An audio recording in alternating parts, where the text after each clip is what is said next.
الرجيم بسم الله الرحمن الرحيم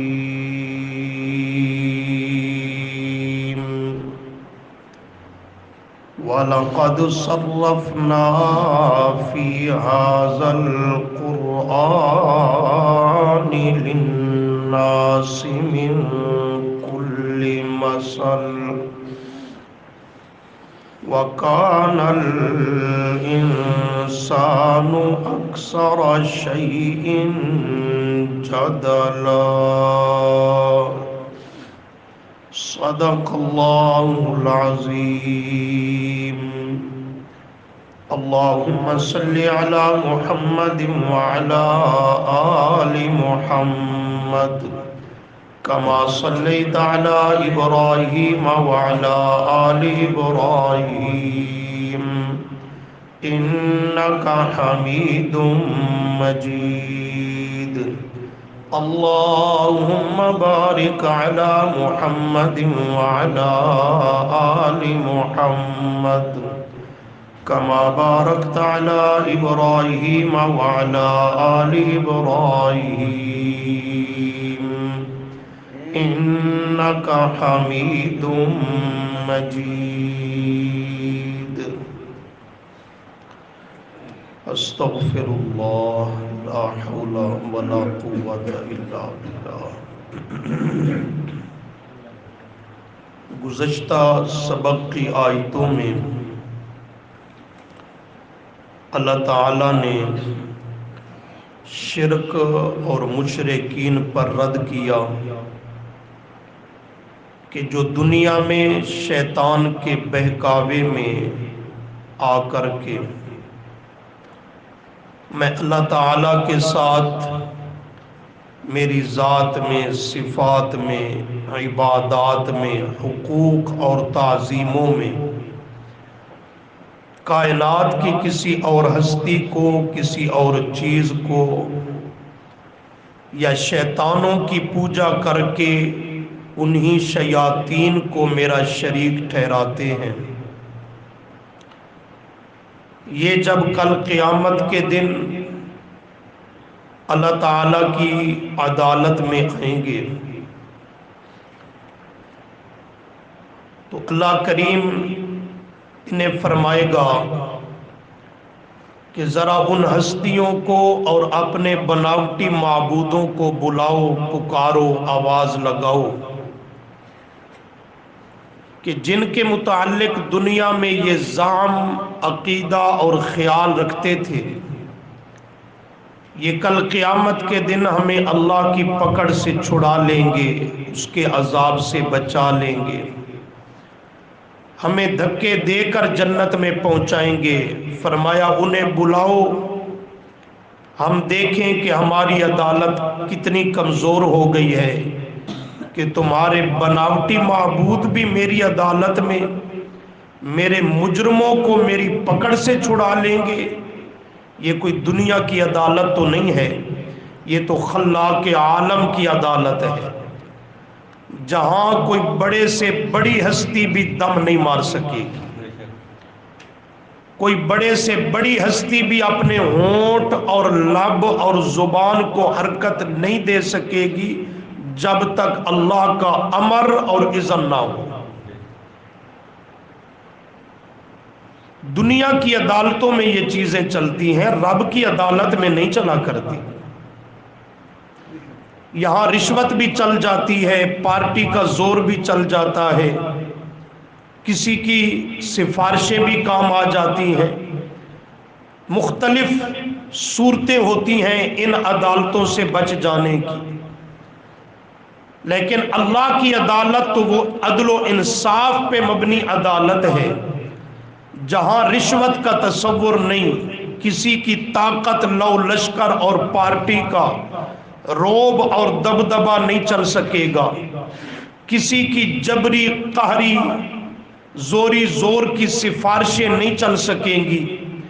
یہ اللہ کی عدالت ہے جس کا حاکم بھی وہی ہے، مالک بھی وہی ہے۔ وہاں تو انبیاء کرام علیہم السلام بھی اللہ کی عدالت میں اپنی حالت میں ہوں گے، نفسا نفسی کی کیفیت میں، اور انبیاء علیہم السلام کی زبان اقدس پہ بھی ہوگا ربی سلم ربی سلم ربی سلم۔ اللہ کے سامنے تب تک کوئی لب نہیں کھول سکے گا جب تک میرا رب اسے خود اجازت نہ دے دے۔ شفاعت برحق ہے، لیکن آج عقیدے کے مریضوں نے جو سمجھ رکھی ہے کہ یہ جو چاہیں گے رب کی عدالت سے پورا کروا دکھائیں گے، زوری زور رب سے اپنا مطالبہ منوا دکھائیں گے، ایسی شفاعت قیامت کے دن قطعاً نہیں چل سکے گی۔ شفاعت بالاذن وہ حق ہے۔ آیت الکرسی میں ایک عجیب جملہ ہے، اور یہ آیت آپ سب دوستوں کو یاد بھی ہوگی، جلال بھرا جملہ ہے جس میں یہ نظر آتا ہے کہ یہ شہنشاہ عالم کا فرمان ہے، من ذلذی یشفع عندہ الا باذنہ۔ کبھی اس جملے پہ غور کرو، اس میں تنتنا، اس میں روب، اس میں جمال، اس میں بے نیازیت، سمدیت، کیسا رب کا لہجہ اور انداز ہے۔ من ذلذی یشفع عندہ الا باذن، من ذلذی ہے بھلا کون، یشفع عندہ جو رب کے سامنے سفارش کے لیے لب کھول سکے۔ من ہے کون، ذرا میں رب کو دکھاؤ تو صحیح، کون ہے کوئی بڑے سے بڑی ہستی اور بڑے سے بڑی طاقت، من ہے کون؟ جیسے آپ کبھی جلال میں ہوتے ہیں تو کہتے کون ہے میرے مقابلے کا، لائیے ذرا میرے سامنے میں دیکھوں کون ہوتا ہے۔ یہاں بھی یہی لہجہ اور انداز ہے، من ہے کون، من ذلذی کون ہے، کس کے اندر یہ جرأت اور طاقت ہے کہ یشفع عندہ وہ میں رب کے سامنے کسی کی سفارش کے لیے لب کھول سکے۔ یا اللہ پھر سفارش نہیں ہوگی، فرمایا ضرور ہوگی لیکن الا باذنہ، اس کے اذن کے ساتھ، اس کی اجازت کے ساتھ۔ وہ جس کو اجازت دے گا، جتنی قدر اجازت دے گا، جس کے لیے اجازت دے گا، یہ شفاعت بالاذن برحق ہے۔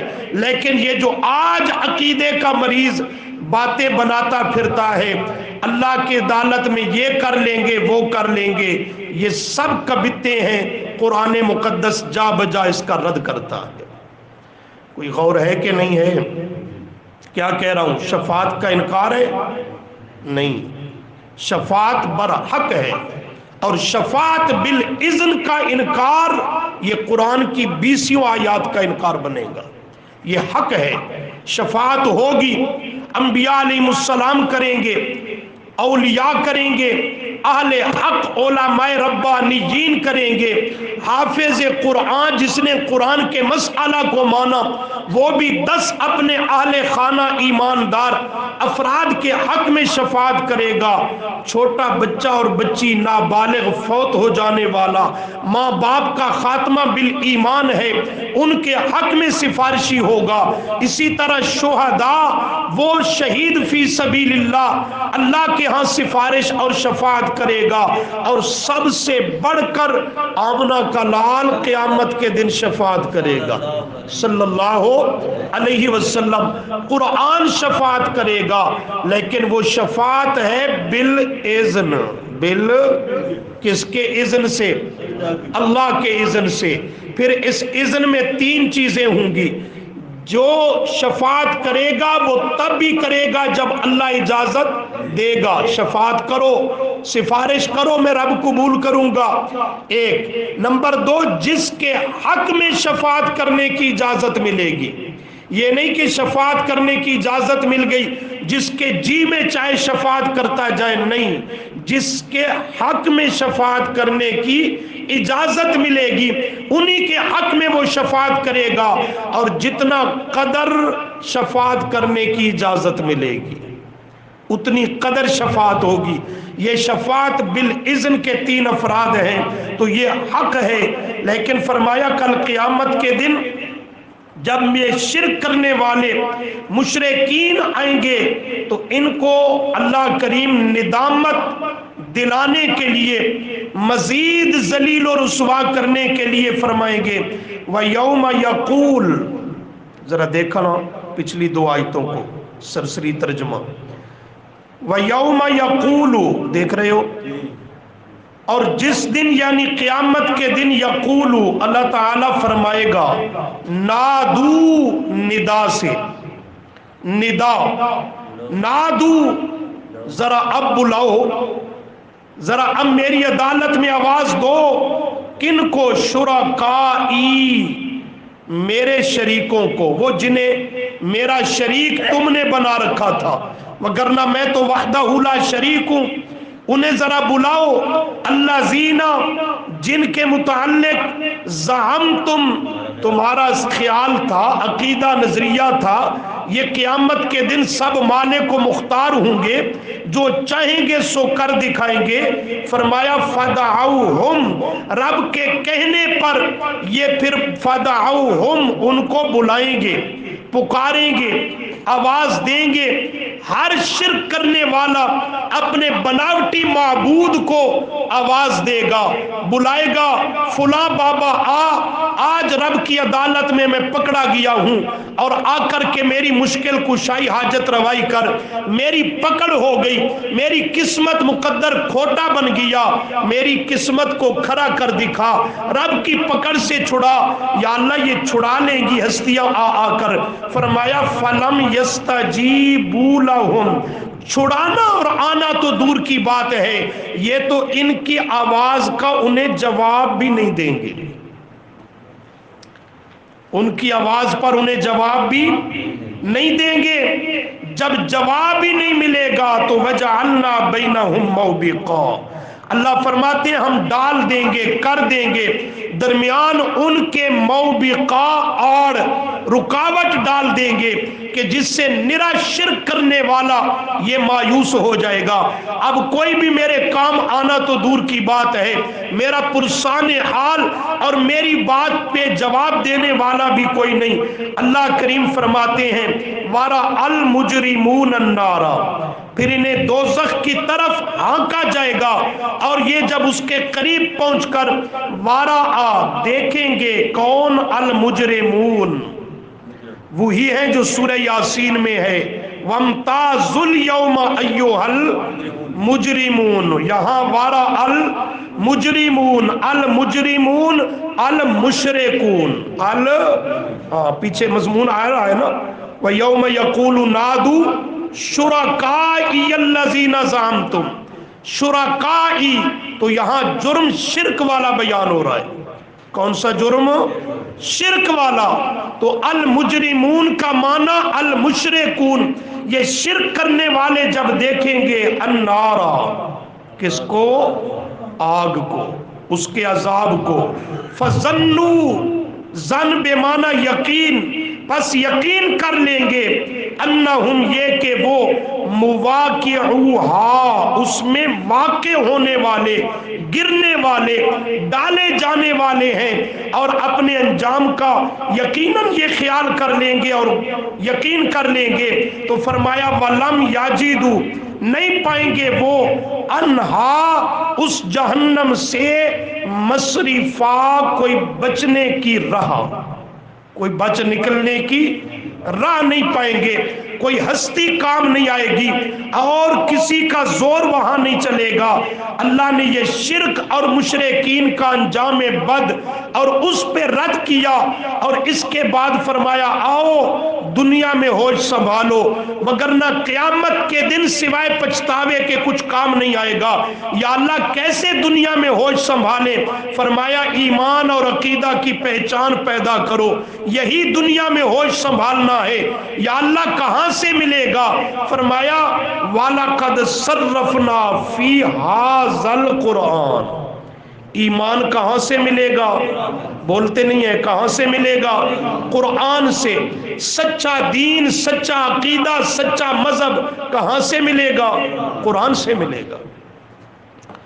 لیکن آج قوم میں یہ سب سے بڑا المیہ ہے، پہلے بھی کہا کرتا ہوں، وہ دین اللہ کا لینا چاہتے اور حاصل کرنا چاہتے ہیں، لیکن اللہ کی کتاب سے نہیں، مخلوق کی کتابوں سے۔ دین کس کا لینا ہے؟ سمجھنا کس کا دین ہے؟ چلنا کس کے دین پر ہے؟ لیکن اللہ کی کتاب اور کلام سے نہیں، مخلوق کی کتابوں سے، تاریخ سے، روایتوں حکایتوں سے، قصے کہانیوں سے، یہ اور قسم کے ملفوظات سے، وہاں سے میرا دوست مخلوق کا بناوٹی طریقہ اور دین وہ تو مل سکتا ہے، رب کا سچا دین مل سکتا ہے، تو اس کا اول ماخذ خود اللہ کا قرآن ہے، اور قرآن کے بعد پھر میرے محبوب کی سنت اور فرمان ہے صلی اللہ علیہ وسلم۔ تو فرمایا وَلَقَدْ صَرَّفْنَا فِي هَذَا الْقُرْآنِ، ایمان ملے گا کہاں سے؟ ہاں، ایمان ملے گا بھی قرآن سے، ایمان باقی بھی رہے گا قرآن سے جڑے رہنے سے۔ ایمان قرآن کے بغیر نہیں ملے گا، اور ایمان کی حفاظت اور بقا وہ بھی قرآن سے کٹ کر اور ہٹ کر ممکن نہیں ہے۔ ایمان کا ذریعہ بھی قرآن ہے، اس کی بقا کا ذریعہ بھی قرآن ہے۔ اس کے ساتھ آدمی جو جڑ جائے گا وہ ایمان خالص پا لے گا، اور پھر خاتمہ بھی بالایمان ہوگا۔ یہ ایمان کی کتاب ہے۔ کس کی کتاب ہے؟ ہر چیز کا ایک ماخذ ہوتا ہے، وہ شے اسی ماخذ سے ہی ملتی ہے، بلا تشبیہ۔ ہر چیز کا ایک دکان ہوتی ہے، وہ چیز اسی دکان سے ہی ملتی ہے، دوسری دکان سے وہ چیز، یہ صرف تفہیم کے لیے عرض کر رہا ہوں، تشبیہ نہیں ہے، بات سمجھانے کے لیے۔ لوہے کی چیز لوہے کی دکان سے ملے گی، کپڑا کپڑے کی دکان سے ملے گا، بجلی کی کوئی چیز خریدنی ہے تو وہ الیکٹرک سٹور اس دکان سے ملے گی۔ ہر چیز کے لیے ایک مخصوص ماخذ ہے، دکان ہے، جہاں سے وہ چیز ملے گی۔ اگر وہ چیز حاصل کرنی ہے تو اسی کی دکان پہ جانا ہوگا، ایسے ہی ہے نا؟ اگر کوئی اس کے خلاف چلے تو اس کو کہا جائے گا یہ پاگل ہے، اس کا عقل ٹھکانے پہ نہیں ہے۔ کپڑے کی دکان پہ جاتا ہے، مجھے سریا اتنے ٹن چاہیے، مہربانی کریں دے دیں، عقل مند ہوگا؟ لوہے کی دکان پہ جاتا ہے، عید قریب ہے، مجھے کپڑوں کا سوٹ چاہیے، عقل مند سمجھا جائے گا؟ میڈیکل سٹور پہ جاتا ہے، گرمیاں بہت ہیں، پنکھا چاہیے، پنکھا خریدنے آیا ہوں۔ الیکٹرک سٹور پہ جاتا ہے، طبیعت گڑبڑ ہے، مجھے میڈیسن چاہیے، تو کیا کہو گے یہ کون ہے؟ پاگل، اس کی اوپر والی منزل ٹھیک نہیں۔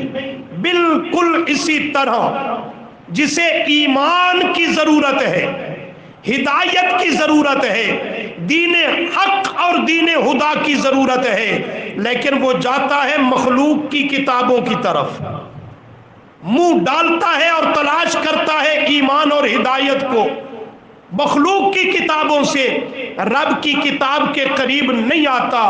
یہ بھی دین اور مذہب کی دنیا میں احمق اور نرا گدھا اور عقل کا فارغ آدمی ہے، اس کا بھی عقل ٹھکانے پہ نہیں ہے۔ وگرنہ ایمان کی دکان تو رب کا قرآن ہے، دکان ماخذ جہاں سے ایمان ملے گا وہ رب کا قرآن ہے۔ اور یہ صرف میری بات نہیں، میں ہوتا کون ہوں کہ اپنی طرف سے کچھ عرض کروں، یہ میرے محبوب کا فرمان ہے، کہو صلی اللہ علیہ وسلم۔ جامع ترمذی کو دیکھیں، طبرانی کو دیکھیں، دیگر محدثین نے اس کو ذکر کیا، اور اس حدیث کا راوی ہے سیدنا علی المرتضی شیر خدا رضی اللہ تعالی عنہ۔ میرے محبوب صلی اللہ علیہ وسلم نے فرمایا میری امت کے اندر دین اور مذہب ایمان کے نام پر فتنے رونما ہوں گے، طرح طرح کے فتنے اٹھیں گے۔ حضرت علی رضی اللہ عنہ نے یہ جملہ سنا، عرض کیا مل مخرج منہا یا رسول اللہ، اے اللہ کے محبوب صلی اللہ علیہ وسلم، فتنوں کے زمانے اور دور میں اپنے دین اور ایمان کو بچانے اور محفوظ رکھنے کا ہمارے لیے کیا نسخہ ہے، کیا ہمیں کرنا چاہیے کہ ہمارا ان فتنوں کے دور میں بھی ایمان اور دین محفوظ رہے؟ قالا، آپ نے فرمایا کتاب اللہ، قالا کتاب اللہ، رب کی کتاب سے جڑ جانا، چمٹ جانا کہ اسی کے ساتھ سچا تعلق قائم کر لینا۔ رب کی کتاب یہ گارنٹی دیتی ہے جو اس سے جڑ جائے گا کائنات فتنوں میں بہہ جاتی ہے، بہہ جائے، لیکن قرآن سے جڑ جانے والا اس کا نہ ایمان کبھی ضائع ہوگا نہ دین نقصان میں آئے گا۔ تو کہا ہے نا ایمان کے حاصل کرنے کا ذریعہ بھی قرآن، اس کی حفاظت کا اور بقا کا ذریعہ بھی قرآن۔ آگے جملہ جو اصل سنانا ہے حدیث میں، آپ نے فرمایا فتنوں میں اپنے ایمان کو بقا سلامتی مقصود ہے، اس کے ذریعے کتاب اللہ کی کتاب سے تعلق قائم کرنا۔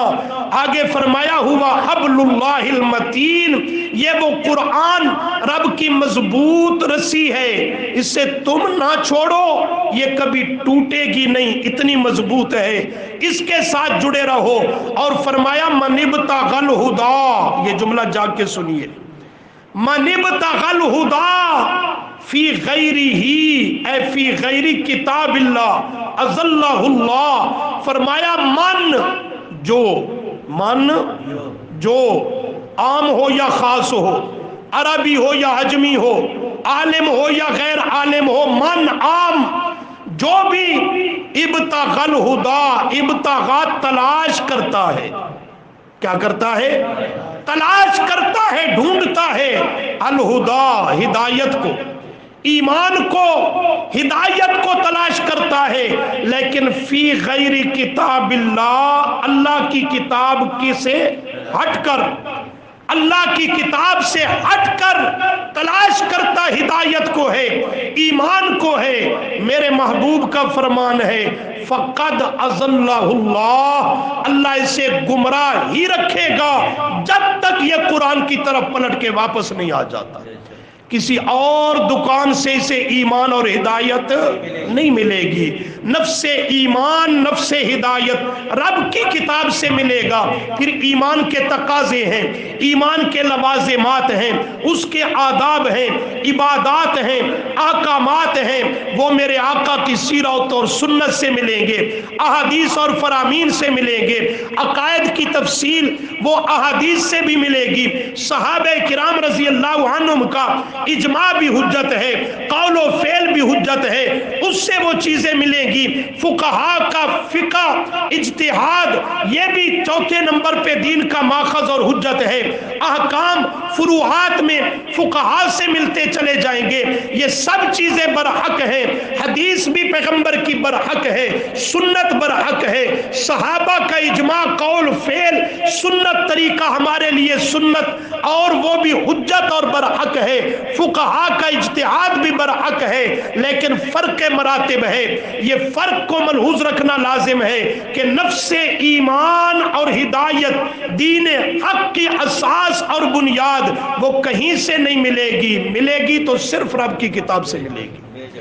اور یہ بات میری نہیں، بحوالہ حدیث عرض کر چکا ہوں، یہ بات اور قول اور فرمان عالی شان ہے امام الانبیاء صلی اللہ علیہ وسلم کا۔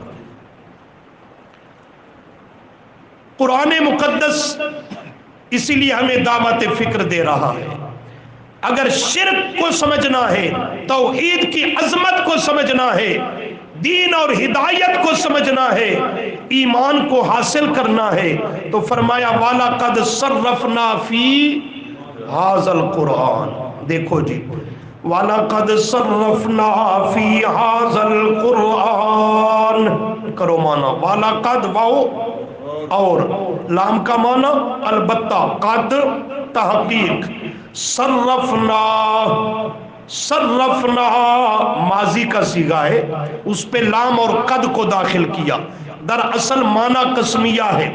اے واللہ لقد صرفنا، میں اللہ کو اللہ ہونے کی قسم، مجھے اپنی عزت جلال و جبروت کی قسم، مجھے اپنی لاپرواہی اور بے نیازی کی قسم، البتہ تحقیق صرفنا ہم نے پھیر پھیر کر بیان کر دیا، صرفنا انداز بدل بدل کر بیان کر دیا، دلائل بدل بدل کر بیان کر دیا، فی ھذا القرآن، اس قرآن کریم کے اندر کس چیز کس کے لیے بیان کر دیا؟ فرمایا للناس، واسطے للعلماء تو نہیں ہے نا خالی، غور کرو تو، وَلَقَدْ صَرَّفْنَا لِلنَّاسِ فِي هَذَا الْقُرْآنِ لِلنَّاسِ، اگر یہ قرآن صرف علماء کے لیے ہوتا میرے دوستو،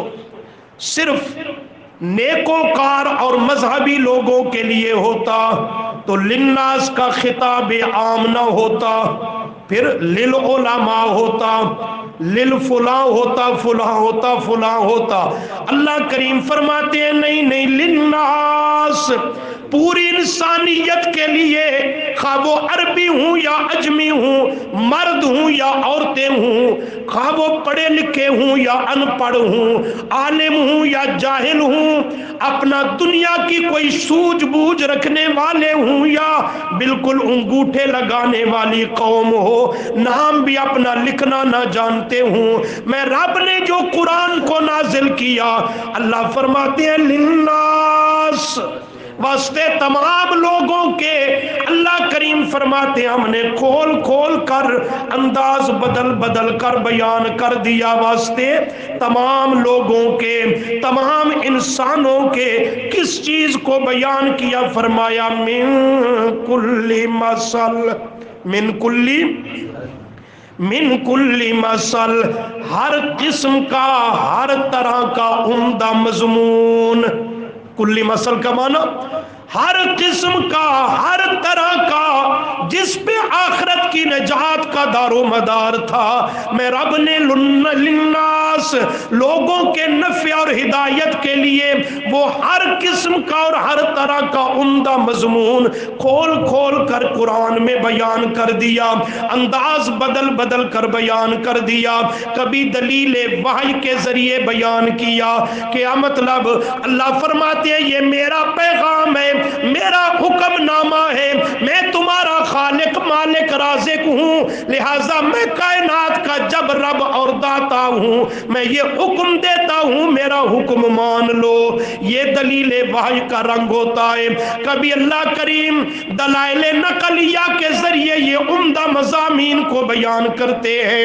دلائل نقلیہ منقول سے پہلے انبیاء کرام علیہ السلام کے واقعات پیش کر کے، پہلی آسمانی کتابوں کے حوالے دے کر کے، پہلے اولیاء یا دیگر کسی کا حوالہ دے کر اس کے حال کو نقل کر کے اللہ فرماتے ہیں یہ کوئی مسئلہ نیا تو کوئی نہیں، توجہ ہے، یہ کوئی مسئلہ نیا تو کوئی نہیں۔ کیوں مکہ کے لوگوں میرے محبوب صلی اللہ علیہ وسلم سے لڑتے اور جھگڑتے ہو؟ اللہ کے پاک پیغمبر جو مسئلہ بیان کر رہے ہیں، لا الہ الا اللہ، یہ کوئی نیا مسئلہ تو نہیں، یہ تو وہ مسئلہ توحید ہے جو 1.25 لاکھ کم و بیش انبیاء کرام علیہم السلام کی بعثت کا اولین مقصد ہے۔ بعثت کا غور کریں تو اولین مقصد ہے، کیا مطلب؟ یہ جملہ سنتے رہتے ہو، انبیاء کی بعثت کا اولین مقصد بیان توحید ہے، پر اولین مقصد کیا ہے؟ کیا مطلب؟ اللہ کریم فرماتے ہیں اگر اس مسئلہ توحید کو میں رب کریم نے کائنات میں ظاہر باہر اور بیان کروانا نہ ہوتا، کائنات کی کسی ہستی کو میں رب نبی نہ بناتا۔ یہ مقصد، یہ مطلب ہے انبیاء کی بعثت کا اولین مقصد ان کے سر مبارک پہ نبوت کا تاج رکھنے اور سجانے کا اول مقصد، میرے آقا کو ختم نبوت کا تاج عطا کرنے کا اول مقصد وہ یہی ہے، لا الہ الا اللہ کا بیان کروانا۔ تمام کتب سماویہ آسمانی کتابوں کا خلاصہ اور نزول کا اول مقصد، مقصود اشعلی وہ بھی یہی ہے، لا الہ الا اللہ۔ ولایت کے حصول کا ذریعہ اور اساس وہ بھی یہی ہے، خالص مسئلہ توحید۔ اور انبیاء علیہ السلام نے اس کو بیان کیا، کس رنگ میں بیان کیا؟ 8ویں دن جمعے کے خطبہ میں ایسے بیان کیا، 24 گھنٹوں کے بعد آدھا پونا گھنٹہ درس قرآن کی صورت میں۔ حضرت نوح کا جملہ تو سنو، کیا کہتا ہے؟ ربی انی دعوت قومی لیلا و نہارا۔ سبحان اللہ، اللہ کا عظیم الشان پیغمبر، پہلا رسول، عظیم الشان پیغمبر، 950 سال اللہ کی توحید کو بیان کرنے والا، اور بیان بھی کس طرح کی ہے؟ کہتا ہے ربی، اے میرے رب، انی دعوت قومی، میں نے قوم کو دعوت دی، خالص تیری توحید کا مسئلہ سنایا۔ کس انداز میں؟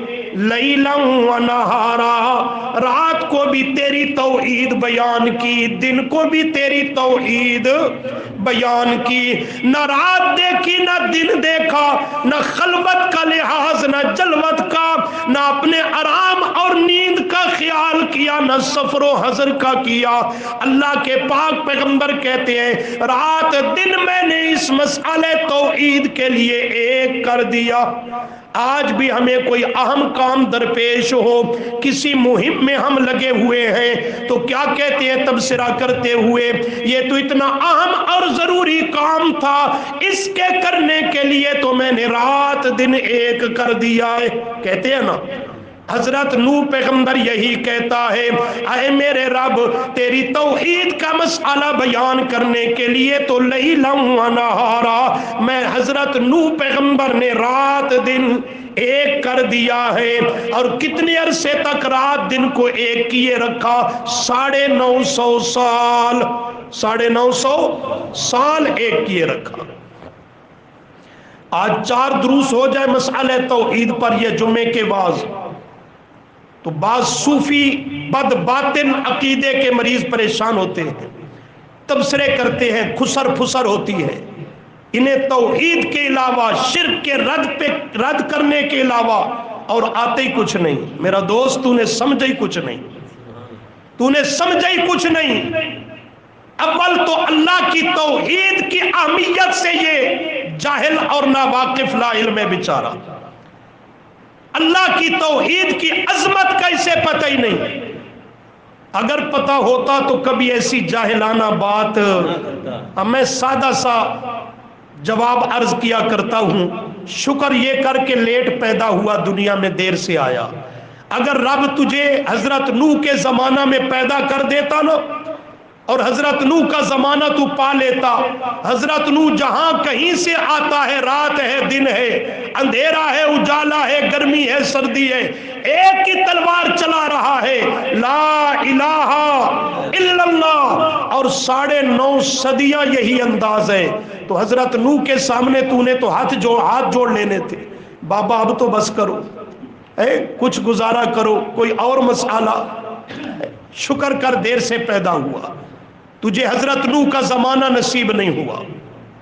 باقی رہا دیگر موضوعات تو اللہ کی رحمت سے مسئلہ توحید کے ساتھ ساتھ اس اسٹیج اور منبر و محراب سے اللہ کے قرآن کا، پیارے پیغمبر کے فرمان کا، دین کا ہر موضوع بیان ہوتا ہے، اور یہ اس سٹیج کی انفرادیت ہے۔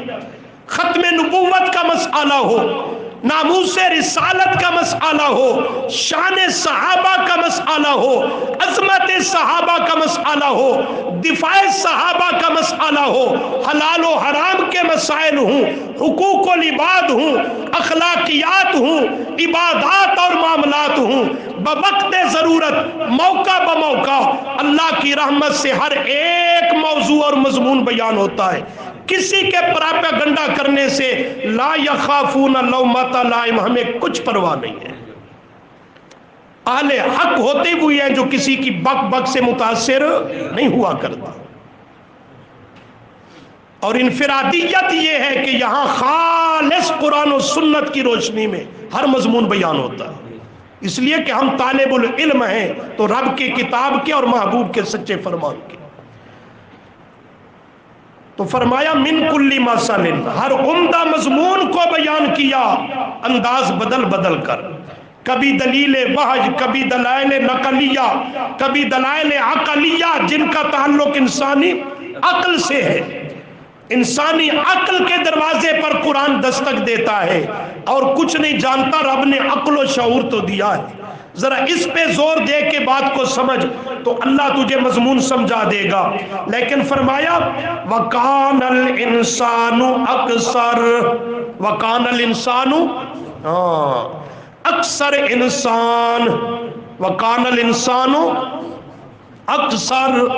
اکثر شیء جدلا، الانسان ناشکرا اور ناقدرہ انسان اکثر وہ کیا کرتا ہے، جادالا، قرآن کے مسئلہ میں جدال، جھگڑتا ہے۔ جدال کا معنی جھگڑنا، قرآن کے مسئلہ میں جھگڑتا ہے، قرآن کے مسئلہ میں الجھتا ہے، قرآن کے مسئلہ کے مد مقابل آتا ہے، یوں نہیں یوں ہونا چاہیے، چونکہ چنانچہ کرتا پھرتا ہے۔ اللہ فرماتے ہیں ہے جو ناشکرا، ہے جو ناقدرا، اس نے قرآن کی عظمت کو بھی نہیں سمجھا، مسئلہ توحید کی اہمیت کو بھی نہیں سمجھا، اور اللہ کے محبوب کے مشن کو بھی نہیں سمجھا۔ وَقَانَ الْإِنسَانُ أَكْثَرَ شَيْءٍ جَدَلًا، ہے اکثر انسان چیزوں میں، امور میں، قرآن کے مضامین میں جادالا، جدال اور جھگڑا کرتا۔ اگر یہ انابت سے توجہ کر لیتا، ہم نے تو بیان میں کوئی کمی نہیں چھوڑی، مسئلہ کو ظاہر کرنے میں کوئی نقص اور کمی نہیں رکھی۔ وَلَقَدْ صَرَّفْنَا فِي هَذَا الْقُرْآنِ، اللہ تعالیٰ درست عمل کی ہمیں توفیق عطا فرمائے۔